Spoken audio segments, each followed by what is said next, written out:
Okay, first thing, you actually locate the app, open the app, press the button on the lock, you'll see the key comes up blue, hit the button, you hear it click, undo it, sliding the padlock out like a normal padlock.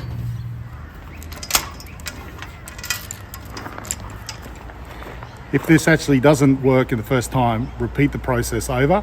There's no need to jam the lock really hard.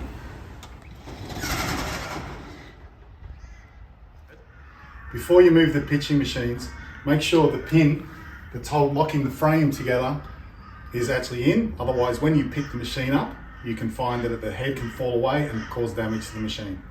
You can see at the moment, someone's left the pin out, which is causing the head to flip around. When I pick it up, you can see it bounce around, which is not good for the machine. So if you find it like this, you need to pull the pin out, push the head back, put the pin in, and tighten this handle up to lock it against there. So you grab the spare legs, picking it up, and just walk out with it. So how to set the machine up.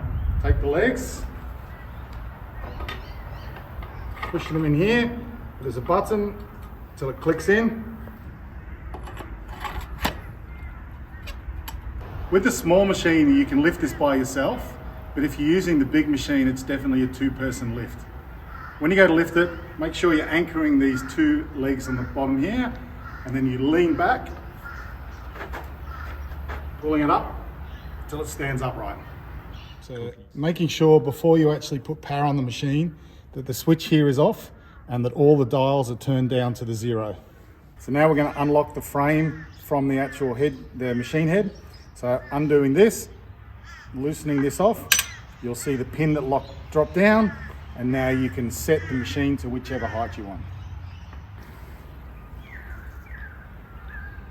Okay, so power's on it now.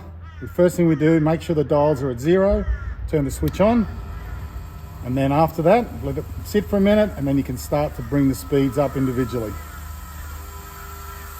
Here you've got some actually settings that the manufacturer recommends on different speeds and different pitch types. Obviously you can adjust it for the different speeds for different age levels. All right, so when you're setting the screen up, obviously this is here to protect the person feeding the balls, but you want to make sure that there is clearance that the ball can get out without hitting the screen. Okay, when you come to the machine, you want to make sure that we have none of the batters in anywhere in the location that could get hit by this ball while we're setting it up. So when it's clear, got the machine running, take a ball, place it in the machine, and you can see where it goes. Now we can see that was low at where the batter would be. We need to lift it up. The way to do that is give this a few winds, maybe one, maybe two to trial, put another ball in and test it again. Okay, now it's a little bit high, we can adjust it back down until we get the desired height that we actually want. Okay, we're going to make sure that while anyone's in the cages, they're wearing a helmet at all time, and also they're wearing soft sole shoes like sneakers or turf shoes. There is to be no cleats in here, and that includes rubber cleats and metal cleats. So you're finished doing the session in the cages, and you want to now turn the machine off. First thing you do is wind all the dials down to 0. You'll hear the machine starting to wind down, and then give it a second, and then the next thing is turn it off. Right. So if we've brought this down to all the dials down and the switch is off, this will also make it easy for the next person to use it. It's already set up, ready to be started. Okay, now we're going to lock the actual machine is off. We're going to make sure that the power's off. So we can unplug this, and we're now going to make sure that how we can lock it in.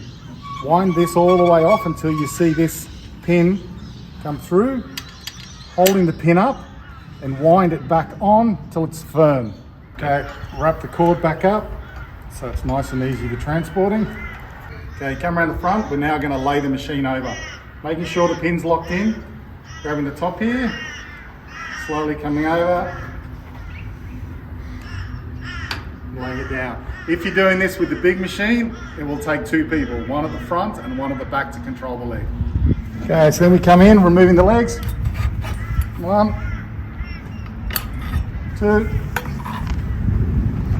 and then we're ready to pick it up with this one that stays in there, and off we go.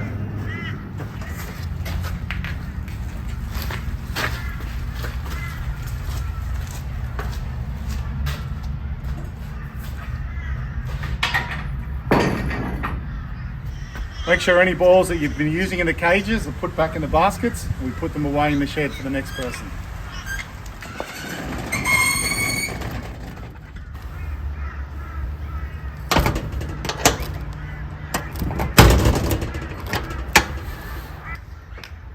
So we're about to put the cord away. You can see it's on a self-retracting reel. All we got to do is apply some load till you hear it go to the clicking. After the clicking, it goes nothing, and that's when it will retract. Allowing it to retract, and it will stop at the side point. So when you enter the batting cages, especially if it's at night time, there's two switches you can see here. This one will turn the main lights on for the roof, and this one here is a button that has on a timer that will have a floodlight on the outside and to light up the path going back to the toilet block. It works on a timer and it'll be on for about 3 minutes.